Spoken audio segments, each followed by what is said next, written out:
समझने की कोशिश करेंगे।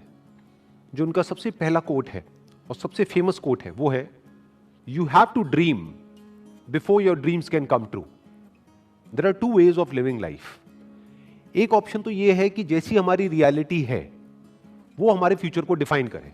फॉर एग्जाम्पल, आज आपकी करंट रियलिटी ये है, इस लेवल पे है, आपके पेरेंट्स ने यहां तक अचीव किया है, तो अगर उसके बेस पे आपका फ्यूचर डिसाइड होगा तो मैक्सिमम वहां से आप यहां तक सोच सकते हो।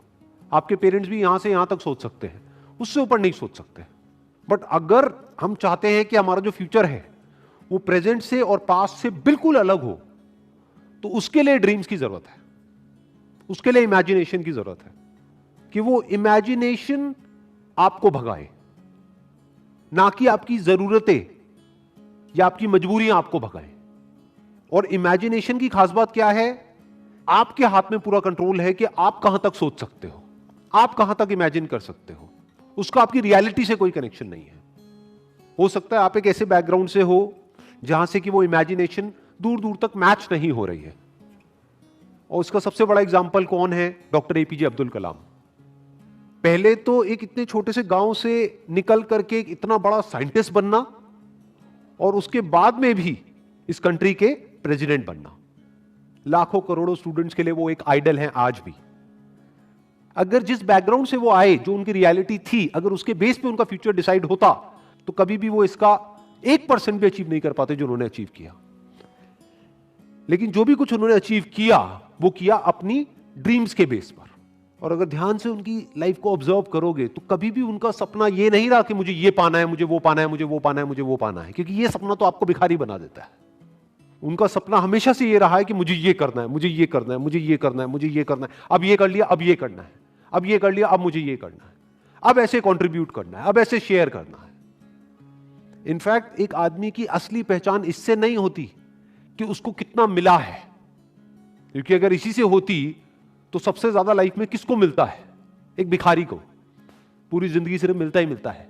तो एक आदमी की असली पहचान इससे नहीं होती कि उसको कितना मिला है, बल्कि इससे होती है कि उसने क्या दिया है। तो अगर उनकी लाइफ को आप ध्यान से ऑब्जर्व करोगे तो आप एक ही चीज नोट करोगे कि उन्होंने सिर्फ दिया ही दिया है। बड़ी सिंपल लाइफ जी है उनकी लाइफ को अगर आप ऑब्जर्व करोगे, बहुत ही simple life, down to earth life. और लाइफ का सिर्फ एक ही मिशन रहा है कि किस तरीके से मैं कंट्रीब्यूट कर सकता हूं, किस तरह से जो आने वाली जनरेशन है उसको इंस्पायर किया जा सकता है, किस तरह से बच्चों के अंदर जो एक स्पार्क है जो हर बच्चे में होता है उस स्पार्क को इग्नाइट किया जा सकता है। यही उनकी पूरी लाइफ का मिशन रहा है। ऐसी लाइफ कैसे पॉसिबल हो पाई? On the basis of dreams, on the basis of imagining the future as he wanted. In fact जानवरों में और इंसानों में सबसे बड़ा फर्क यही है। जानवरों को उनकी जरूरतें भगाती है, उनकी मजबूरियां भगाती है, उनकी भूख भगाती है। बट इंसान होने का असली मतलब यह है कि आपको आपकी जरूरतें ना भगाएं, बल्कि आपकी सोच भगाए, बल्कि आपकी ड्रीम्स भगाए, बल्कि आपकी इमेजिनेशन भगाए। आप फ्यूचर को खुद इमेजिन करो, जैसा फ्यूचर आप चाहते हो अपने लिए, और फिर उस फ्यूचर को क्रिएट करो। That is the power of being human. इसीलिए कहा जा रहा है you have to dream before your dreams can come true. तो मैंने अपने अलग अलग सेशंस में कई बार ये बात बोली है, लेकिन ये बात इतनी इंपॉर्टेंट है कि एक बार और बोलनी बनती है यहां पर। 90% से ज्यादा लोग लाइफ में इसलिए फेल नहीं होते हैं कि वो कुछ बहुत बड़ा सोचते हैं और उसको अचीव नहीं कर पाते हैं। वो इसलिए फेल होते हैं क्योंकि वो बहुत ही छोटा सोचते हैं और उसको अचीव कर लेते हैं, यानी कि उनकी ड्रीम्स होती ही नहीं है। लोग इसलिए नहीं फेल होते हैं कि उनकी बहुत बड़ी ड्रीम्स थी और वो पूरी नहीं हुई। लोग इसलिए फेल होते हैं क्योंकि एक्चुअल में उनकी कोई ड्रीम्स थी ही नहीं। Next quote is, man needs his difficulties because they are necessary to enjoy success. इस कोटेशन की जो डेप्थ है वो वही समझ सकता है जिसने एक्चुअल में बहुत बड़ी सक्सेस लाइफ में अचीव करी हो और जिसने बहुत बड़े बड़े फेलियर्स भी देखे हो। बिल्कुल इसी तरीके से यहां पर क्या कहा जा रहा है कि पानी की इंपॉर्टेंस सिर्फ वो आदमी समझ सकता है जो कभी प्यास से तड़पा हो। खाने की इंपॉर्टेंस वो आदमी समझ सकता है जिसने भूख देखी हो, जिसको बचपन से ही 56 भोग मिला है, जितनी उसकी भूख थी उससे बहुत ज्यादा मिला है। क्या उसके लिए खाने की कोई वैल्यू है? बट जो आदमी 2 दिन से भूखा है उसको आप कुछ रूखा सूखा भी दोगे तो उसकी क्या वैल्यू है उसके लिए, वो सिर्फ वही आदमी जानता है। ऐसे ही सक्सेस का मतलब सिर्फ वो आदमी समझ सकता है जिसको सक्सेस मुश्किल से मिली हो, जिसके बाप ने कुछ किया और करके एक लेवल तक पहुंचा और उस बच्चे को ले जाकर के कुर्सी दे दी और वहां पर बिठा दिया, वो कभी नहीं समझ सकता कि सक्सेस का मतलब क्या है। इनफैक्ट सक्सेस को वही आदमी डीपली इंजॉय कर पाएगा और ज्यादा टाइम तक इंजॉय कर पाएगा जिसको वो सक्सेस बहुत ही मुश्किल से मिली हो, जो उसके लिए बहुत तड़पा हो। इसको आप इस तरीके से कह सकते हो कि एसी का मजा एक्चुअल में किसको आ सकता है? जिसने गर्मी को फील किया हो, जिसने गर्मी को एक्सपीरियंस किया हो। जैसे मुझे अपने बचपन की एक बात याद है, when I was I think around 8 to 10 years old, तो हमारे घर में पंखे होते थे। तो हमारे एक रिलेटिव होते थे, उनके घर में एसी लगा था। उस वक्त एसी बहुत कम घरों में होता था, आज तो कॉमन हो गया है। मुझे अभी भी एग्जैक्ट याद है वो फीलिंग, जब मैं उनके घर जाता था तो वो जो एसी वाला कमरा था, जैसे ही उसका गेट खोलता था और वो हवा पड़ती थी, ये अंदर थोड़ी देर के लिए बैठने को मिल जाता था, तो क्या फीलिंग आती थी वो मैं ही जानता हूं। That was like heaven on earth. जबकि देखा जाए तो क्या है कि एसी तो है। अब ये फीलिंग क्या कभी उस बच्चे को मिली होगी जो पैदा ही एसी में हुआ? तो मुश्किलों से डरो मत, मुश्किलों को अपना दुश्मन मत समझो, मुश्किलें आपकी एक्चुअल में दोस्त है। क्योंकि जितनी ज्यादा आपने मुश्किलें सही हैं, जितने ज्यादा आपने फेलियर्स देखे हैं, उतना ही ज्यादा आपको मजा आने वाला है जब आपको सक्सेस मिलेगी। Next quote is, it is very easy to defeat someone but it is very hard to win someone. किसी को भी हराना बहुत आसान है। कैसे हराना? चाहे फिजिकली हराना, चाहे बातों में हराना। किसी को भी तोड़ना, हराना मतलब तोड़ना, बहुत आसान है। और विन का मतलब जोड़ना, अपने साथ में जोड़ना, बहुत मुश्किल है। It is very hard to win someone. कैसे जीतना? उसका दिल जीतना, उसको जीत लेना, उसको दोस्त बना लेना, उसको अपना बना लेना, उसको अपने साथ जोड़ लेना बहुत मुश्किल है। क्योंकि उसके लिए एक ऐसी क्वालिटी चाहिए जो बहुत ही कम लोगों में होती है। क्या है वो क्वालिटी? पेशेंस। बहुत पेशेंस चाहिए। जैसे आपके घर में कोई पौधा है, उसको तोड़ना कितना आसान है। उसको पकड़ो और जड़ से उखाड़ दो और फेंक दो, बट उसको पालना कितना मुश्किल है।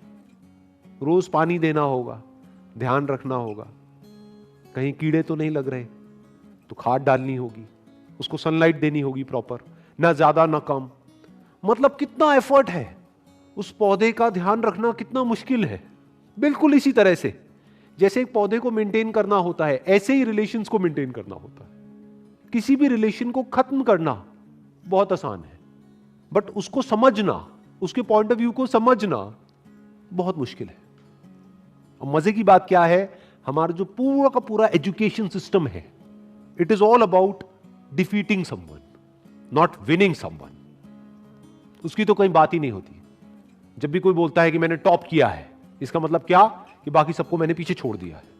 देखो मेरे को ये मेडल मिला है, गोल्ड मेडल मिला है। क्यों? क्योंकि मैं रेस में फर्स्ट आया हूं। मतलब क्या? मैंने बाकी सबको हरा दिया है। I have defeated everyone else.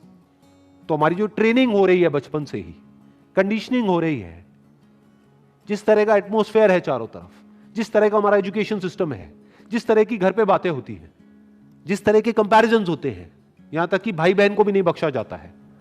आपस में लड़वा देते हैं कि देख तेरी बहन कितनी अच्छी है पढ़ाई में, तू कितना गया गुजरा है, तू कितना निकम्मा है। तो ये क्या किया जा रहा है? कंपटीशन करवाया जा रहा है और एक दूसरे को पीछे छोड़ने की कोशिश करी जा रही है। चारों तरफ किसी दूसरे को हराने के बारे में सोचा जा रहा होता है। तो ये तो हमारी रग रग में दौड़ रहा है। किसी को तोड़ने के लिए जो चाहिए वो तो हमारी रग रग में दौड़ रहा है। तो सवाल ये उठता है कि किसी को जोड़ने के लिए, किसी से जुड़ने के लिए और किसी को अपने साथ जोड़ने के लिए, किसी को अपना बनाने के लिए क्या क्वालिटीज हमारे अंदर होनी चाहिए, वो समझना पड़ेगा और वो अपने अंदर डेवलप करना पड़ेगा। उसके अंदर सबसे बड़ी क्वालिटी होनी चाहिए पेशेंस। दूसरी होनी चाहिए केयरिंग एटीट्यूड, कि ये नहीं कि आप पूरी तरह से सेल्फिश हो जाओ, अपने बारे में सोच रहे हो। सामने वाले की केयर करनी होगी, सामने वाले की जो फीलिंग्स है उसकी केयर करनी होगी। अगर दूसरे वे में देखा जाए तो एक तरफ से क्या हो रहा है, जब आपने किसी को हराया तो जिंदगी भर के लिए आपको एक दुश्मन मिल गया, क्योंकि अब वो मौका ढूंढेगा आपको हराने का, और आज नहीं तो कल आपको हराएगा। वो किसी भी तरीके से आपको हराएगा। तो आपको क्या मिला? किसी को हरा करके एक जीत मिली छोटी सी, लेकिन जिंदगी भर के लिए एक दुश्मन मिल गया। दूसरी तरफ से अगर किसी को हमने अपना बना लिया तो अगर हम किसी वजह से हार भी गए on a temporary basis because of some reason, तो वो हार बहुत छोटी है उसके आगे जो एक्चुअल में हमको मिला है। क्या मिला है? जिंदगी भर के लिए एक दोस्त मिल गया है। और दोस्त अगर एक्चुअल में दोस्त हो, वो नहीं जो सिर्फ मतलब के लिए होते हैं, दोस्ती अगर असली दोस्ती हो तो उसकी वैल्यू पैसे में आंकी नहीं जा सकती है, या ये कह लो उसकी कोई वैल्यू ही नहीं है। That is priceless. देखो ध्यान से समझो क्या हुआ कि जब भी आप किसी को हराते हो तो याद रखना, आपको लग रहा है कि आपने उस एक को हराया है तो मेरा एक ही दुश्मन बना। अरे आपका एक दुश्मन नहीं बना है, उसके सारे दोस्त भी तो आपके दुश्मन बन गए। तो अब आपका एक दुश्मन नहीं है। अगर इस आदमी के 1000 दोस्त हैं तो अब आपके 1001 दुश्मन है। दूसरी तरफ से अगर आपने किसी को अपना बना लिया है या एक दोस्त बनाया है तो यह मत समझो आपने एक दोस्त बनाया है।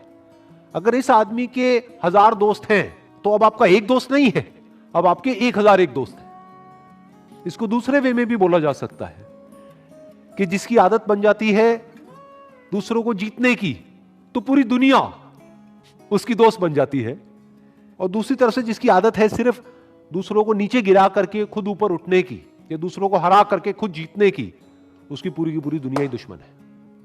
आज नहीं तो कल उसको ये समझ आ जाएगा, पूरी दुनिया उसके अगेंस्ट हो जाएगी। और इस तरफ से अगर किसी के अंदर ये क्वालिटी है तो पूरी दुनिया उसके साथ में आकर के खड़ी हो जाएगी। और इसमें सबसे बड़ा एग्जाम्पल है वो जहां से कि ये कोटेशन आ रही है, यानी कि डॉक्टर एपीजे अब्दुल कलाम। चाहे कोई भी आदमी हो, किसी भी रिलीजन का हो, किसी भी कंट्री का हो, सब उनकी रिस्पेक्ट करते हैं। ऐसा कैसे हो पा रहा है? इसका मतलब यह है कि उन्होंने सबका दिल जीत लिया है, सबको अपना बना लिया है। अभी आप लोग जो मुझे वीडियो में देख रहे हैं, मैं आपको स्ट्रांगली रिकमेंड करूंगा कि डॉक्टर एपीजे अब्दुल कलाम की एक बायोग्राफी है जो कि गुलजार साहब ने लिखी है। वैसे मैंने अपने पहले भी एक वीडियो में रिकमेंड करी थी, लेकिन अभी तक आपने अगर नहीं सुनी है तो I strongly recommend you all कि एक बार जाकर के आप उसको सुनो, तो उससे आप और अच्छे से समझ पाओगे डॉक्टर कलाम को और उनकी विजन को और उनके मिशन को। Wish you all the very best. Thank you so much.